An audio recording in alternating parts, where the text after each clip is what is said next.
Welcome back to the channel. What we have right here is the brand new Samsung Galaxy A11, which is one of the most affordable phones in Samsung's new A series lineup. And this one's coming in at about $170, possibly cheaper once you find sales. And that leaves me with a lot of questions. Like, what did Samsung add to this device?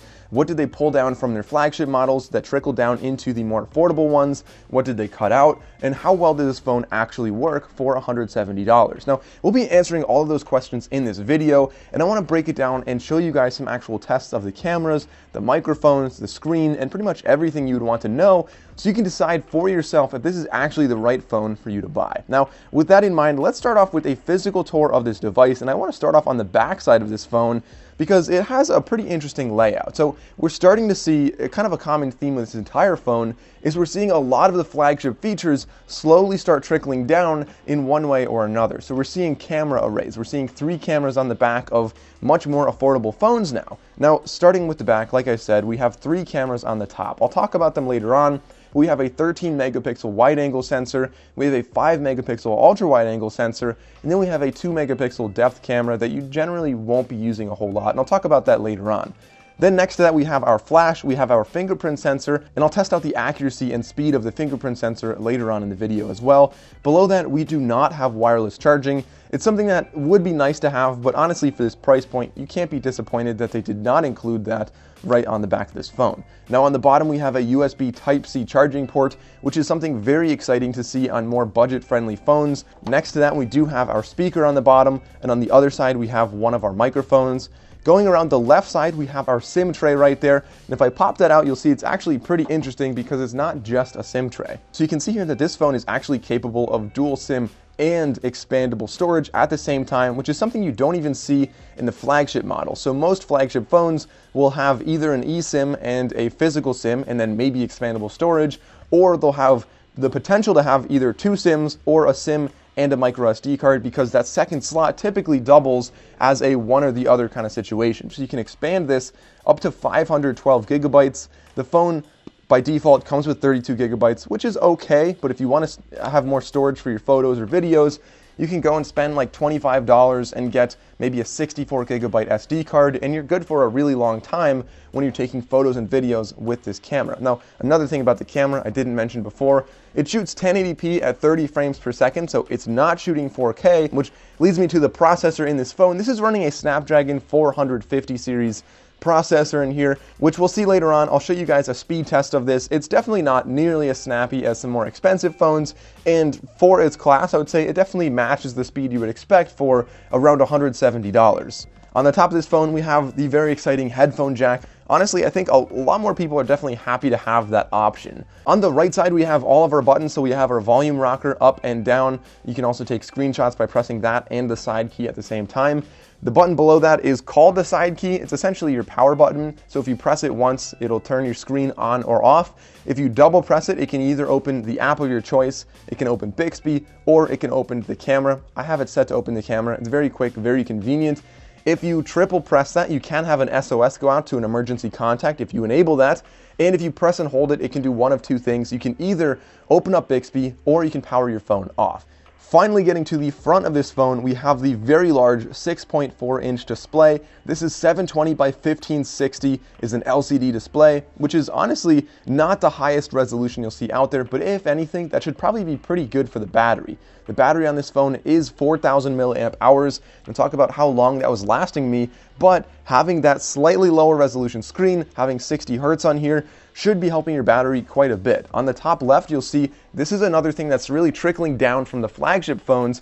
We have the hole punch camera. So the bezels on this are definitely not tiny, but they're relatively small, especially because we have that hole punch camera on the top of the phone. Above that we have our earpiece speaker, and that's pretty much everything physically to talk about when looking at this phone. So now let's get into a camera test to see how good these cameras actually perform. Alright guys, so this is the selfie camera. This is what it looks like. This is what it sounds like. It's honestly really low saturation, so not a very green plant behind me. But you'll see that because the camera's in the corner, I really have to focus on looking at the camera. If I look at myself, it really looks like I'm just talking off in outer space here. And now using the rear wide angle camera, this is what it looks like and sounds like. So comment down below what you guys think. It's slightly shaky, but ultimately it's probably not that bad. It definitely gets the job done. And then this is the ultra wide angle camera, certainly a much lower quality than the primary shooter on this phone, but comment down below again what you guys think of this video right here. So getting into a speed test, I'm going to first open up the YouTube app, and something to note is you don't want to have too many apps open on the same time on this phone because it is limited to only 2 GB of RAM. You can see here YouTube opened in about 1 second or so. Other apps open a little bit quicker, and for the most part I found that it definitely was a pretty snappy phone considering it's a 400 series Snapdragon. Getting into the cameras, you'll see the selfie camera looked a little bit grainy in average lighting right here, generally a flat profile as well. If I gave it a ton of light and stood near a window, it looked significantly better, way less noise, but if I turned on live focus, it generally kind of struggled with the edge detection, but the selfie camera overall does an okay job. As we go to the primary shooter, the 13 megapixel camera, it does significantly better. Honestly, this is a decent photo right here, good sharpness, good color, and overall a good contrast in the photo. We can see in my yucca plant right here, again, same lens, and it looks a little bit flat, not the most vibrant greens, but definitely better than the ultra wide angle camera, as you can see right here, which has a little bit more of a brownish tint to it and also really distorts the edges, so you can see like my windowsill and the corner of the room looks very, very curved in this photo.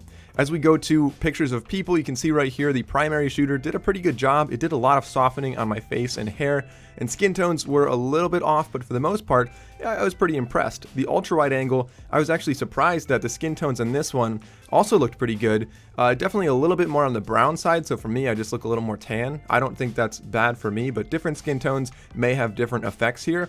Again, the ultra wide for people, it does an okay job.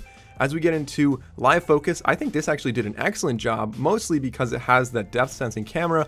Like I said before, you won't actually be using the depth sensing camera except for live focus photos right here, which it'll use that to pretty much detect where you are and does a much better job in essentially a portrait mode for blurring the background. Now, of course, you do still occasionally have issues with under your armpit.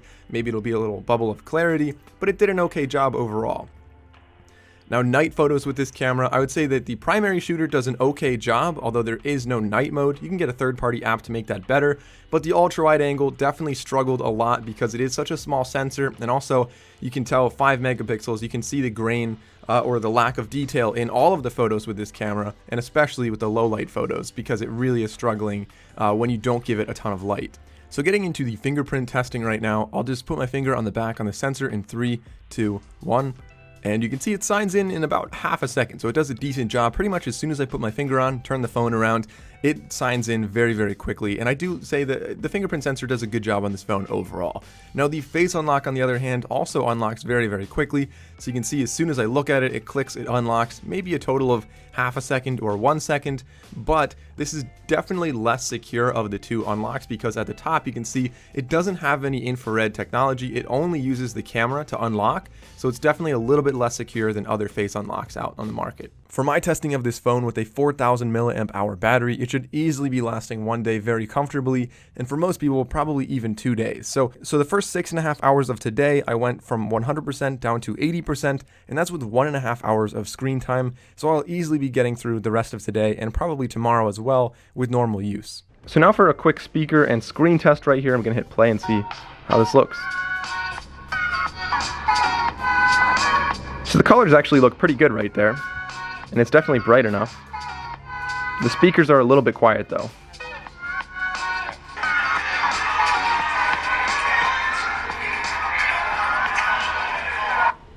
So overall, I'm definitely impressed by the screen. It's not the most saturated with colors, but otherwise, it looks pretty good. It's definitely very bright, very large, and for this price point, I'm really impressed. The speakers, on the other hand, are definitely lacking bass, and they are a little bit quiet and muted, but certainly get the job done for basic video watching. So now let's talk about what comes in the box with this phone. I think it's really nice that they do include two things. First of all, obviously they include the wire right here, the USB Type-A to USB Type-C. Like I said before, I really like that it is using USB Type-C on this phone. On top of that, it comes with a 15-watt fast charger, which is really nice because a lot of other phones don't come with fast chargers. And being that this is such a large battery in this phone, it's nice that you will just, in the box, be able to charge it in a fairly short amount of time. Now, the third thing that comes in the box is going to be your earbuds right here. Good news, bad news. I mean, good news is that it's actually a really, really long cable there, so that's probably, I don't know, something like 5 or 6 feet or something like that. very long cable. The bad news, they're not necessarily going to be great earbuds. Some observations I made with this phone. First of all, it's nice that it comes with a new version of Android and One UI 2.0 on there, and there's some features that they added and some that they removed, comparing to the flagship versions that also have One UI 2.0. But either way, it's nice that you're having this skin, this wrapper from Samsung on this phone, so you are able to do pretty much all of the Samsung stuff. So connect to Galaxy Buds very easily, just by opening the case, for example, is a really nice thing. On top of that, some cool things they added, so they have ultra data saving mode. So if you're worried about your plan, maybe you only get 3 gigs a month or 1 gig a month or something like that, and you don't want to use too much data, you can turn that on, and it should be saving you money and saving you data in the end by just limiting what's actually downloaded. So compressing images, turning off background data, stuff like that. They also preserve things like focus mode on here, which is something I personally really like. If you're trying to work or focus or do something with friends and you want to disable maybe social media notifications, you can go into focus mode and turn that on for some amount of time and just turn it off whenever you're done. Something that they did remove though, strange thing right here, is that it does not have the screen recorder in here. That's something we see with the flagship versions. Not that a lot of people really use that. I find that I use it a lot, maybe mainly for videos, but it's something to note regardless. This also doesn't have NFC, so you won't be using Samsung or Google Pay with this phone. So guys, overall, I'm very impressed. $170 for a very large screen on this phone, a hole punch camera, we've got a headphone jack, USB Type-C, and we have One UI 2.0 on here. I think it's definitely a very impressive setup, also with multiple cameras on the back. For that price, it's really hard to argue with what they're giving you here. There are a couple of recommendations I have. So first of all, the fingerprint sensor, it works well, but what I recommend is having your same fingerprint registered as 2 different fingerprints in there. So register your fingerprint, then say add another and register that same fingerprint. That way you'll have a better chance of signing in on the first try. It works every single time for me now that I've done that. Another recommendation is increasing touch sensitivity in your settings. That'll make it feel a little bit faster. It is a little bit more accurate and more sensitive then. And also to make it look faster, I recommend going and reducing animations. So One UI 2.0 does have these animations when you open apps and do stuff. And with this phone, they tend to look a little slower and take more time. Reducing those makes the phone feel a lot snappier. Unfortunately, this A11 did not include a clear phone case, unlike the other A series phones. Honestly, I don't know that this phone, I probably won't be putting a case on this phone. Some people might want to, but it's an all plastic body, it's pretty durable, and so I'm not especially worried about this phone. So guys, that's everything I have to say about the Samsung Galaxy A11, an impressive phone for the price point for sure. Comment down below and let me know what you guys think about this phone, any features that you like, any features you wish it had, and if you think you would be buying this phone or not. As always guys, thank you all for watching. I'll see you next time.